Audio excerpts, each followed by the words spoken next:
wanted to talk about your actual planned bye week that you guys had this past week. I know the TCU one wasn't expected, just out of nowhere. But how do you guys feel you guys actually prepared for what's coming next at home? Yeah, I think it was a good week for us to reset and kind of focus in on what we're doing as a team, because once you get into the schedule and you're playing 2 games a week, you're really focused on the scout and trying to take stuff away from other teams. So it was a good week for us to reset and really lock in on stuff that we need to improve on within our own program. And so I think it was good for us mentally, physically, and we're going to come out hungry, ready to go tomorrow. So undefeated at home in conference play, just what needs to happen tomorrow to stay that way against Oklahoma? Yeah, I think a big thing for us is just to do what we know we need to do.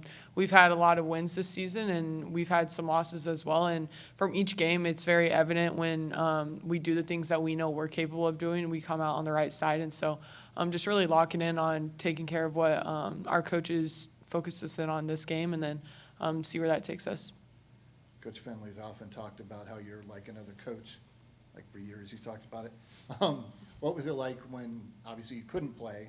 You want to give that aspect to the team, but also you're still doing it obviously because you were doing it in the past too. How has it evolved, I guess, over the course of the season, just in terms of how you want to convey things to them and teach them? Yeah, being Nye, myself are really the two that have been here and done this before. And so I think we've both really just taken that upon ourselves to help the newcomers, whether that's the freshmen or Hannah, this is her first time playing at this level, helping them any way we can and just trying to lead from experience that we've had, and just we've been in their shoes before. And so it's kind of like looking back to when I was a freshman, what was really helpful from the seniors that I had and what were like things that maybe I wanted more of. And so I'm just trying to put myself in their shoes and trying to help them as much as possible. And they're such a fun group to be around because they just want to get better, and they want to get pushed every day. And so that's just something that we try to embrace. What are you expecting from Oklahoma?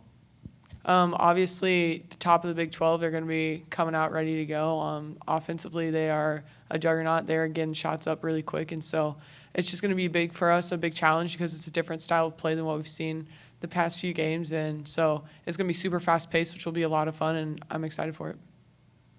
What's it going to be like for you to welcome back Aubrey for the first time at Hilton? I think she played here last year as well. But, no, it's always fun, Big 12 competition.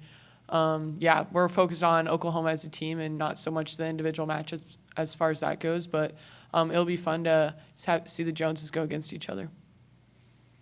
Can you comment on just how special it will be to play in front of some of the greatest players ever, a lot of the greatest players ever playing for Iowa State? Yeah, Alumni Weekend's always huge for us. It's super fun to kind of see them and just know that they're the people that paved the path before us, and just kind of honor them and everything they did, because we have it really great right now, and they kind of set us up for that. And so seeing them and just kind of putting yourself in their shoes and in like 10, 15 years wanting to come back and feel like you made an impact on this program as well is something that I focus on a lot, and I know a lot of our team does as well.